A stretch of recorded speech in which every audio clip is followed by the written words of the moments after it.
turn my phone off, but that's where all my friends are. What do I do? Why is it so hard to find someone new so far away?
Ngồi cà phê em hát vui và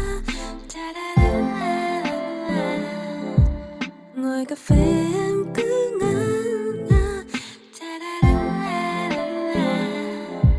ngồi cà phê em nhớ thương ai ngày lại trôi em với em thôi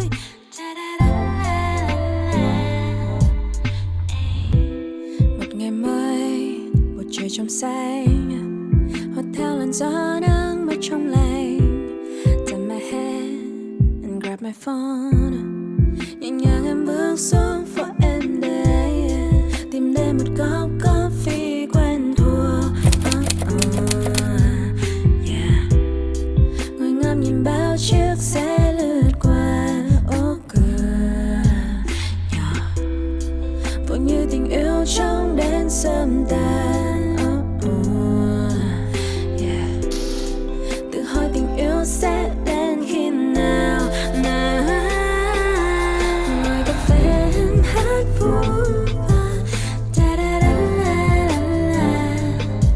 ngồi cà phê em cứ ngân nga ngồi cà phê em nhớ thương ai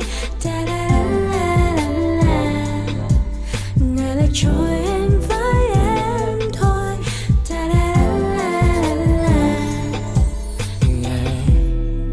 vỡ vết thương vẫn còn in hằn sâu trong trái tim em yeah.